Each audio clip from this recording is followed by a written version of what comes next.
মধ্যপ্রাচ্যে আগ্নেয়গিরির লাভার মতো ফুটছে সব। তার মাঝেই এক বিস্ফোরক খবর সামনে এলো। ইরানের রাষ্ট্রীয় গণমাধ্যম দাবি করেছে রাশিয়ার চেচেন নেতা রমজান কাদিরভের দুর্ধর্ষ বাহিনী এখন ইরানে মোতায়েনের জন্য পুরোপুরি প্রস্তুত। মার্কিন ও ইসরায়েলি আগ্রাসনের বিরুদ্ধে তেহরানের পাশে দাঁড়াতে কাদিরভের যোদ্ধারা এক পবিত্র যুদ্ধের ডাক দিয়েছে। তেহরানের সংবাদ মাধ্যমগুলো জানাচ্ছে চেচেন প্রজাতন্ত্রের প্রধান রমজান কাদিরভের অনুগত বিশেষ বাহিনী ইরানে মার্কিন স্থল অভিযানের সম্ভাবনা রুখতে প্রস্তুত। কাদিরভ এই লড়াইকে কোনো সাধারণ সংঘাত নয়, বরং একে ধর্মযুদ্ধ হিসেবে অভিহিত করেছেন। তার মতে এটি স্রেফ ভূ রাজনীতি নয়, বরং শুভ ও অশুভের চূড়ান্ত লড়াই। 28শে ফেব্রুয়ারি থেকে শুরু হওয়া এই সংঘাত এক ভয়াবহ মোড় নিয়েছে। মার্কিন প্রেসিডেন্ট ডোনাল্ড ট্রাম্পের নির্দেশে গত কয়েক সপ্তাহ ধরে চলা বিমান হামলা যখন লক্ষ্য অর্জনে ব্যর্থ হয়েছে বলে মনে করা হচ্ছে, ঠিক তখনই পেন্টাগন স্থল অভিযানের ছক কষছে। আর এই সন্ধিক্ষণেই কাদিরভের বাহিনীর প্রবেশের খবর পুরো সমীকরণ বদলে দিচ্ছে। ইরান দাবি করছে এই যুদ্ধের সূচনা হয়েছে এক চরম বিশ্বাসঘাতকতার মাধ্যমে। পরমাণু আলোচনার আড়ালে মার্কিন ও ইসরায়েলি গোয়েন্দারা ইরানের সর্বোচ্চ নেতা আলী খামেনি এবং শীর্ষ সামরিক কমান্ডারদের ওপর গুপ্ত হত্যা চালিয়েছে।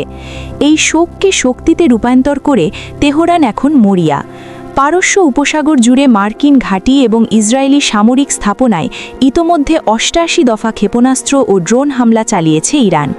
এই যুদ্ধের নাটকীয়তা আরও বাড়িয়ে দিয়েছে ইউক্রেনের নাম জড়িয়ে পড়ায়। তেহরান সরাসরি অভিযোগ করেছে যে কিয়েভ শত শত বিশেষজ্ঞ পাঠিয়ে মার্কিন ও ইসরায়েল বাহিনীকে প্রযুক্তিগত ও কৌশলগত সহায়তা দিচ্ছে। রাষ্ট্রসংঘের মহাসচিবের কাছে লেখা চিঠিতে ইরানের প্রতিনিধি সাফ জানিয়ে দিয়েছেন ইউক্রেন এই আগুনে ঘি ঢালছে। যদিও ক্রেমলিন সরাসরি কিছু বলছে না, তবে পুতিন ঘনিষ্ঠ কাদিরভের এই পদক্ষেপের পেছনে মস্কোর সবুজ সংকেত আছে বলে বিশ্লেষকদের ধারণা। ইউক্রেন যুদ্ধের রেশ এখন যেন আছড়ে পড়ছে মধ্যপ্রাচ্যের সৈকতে।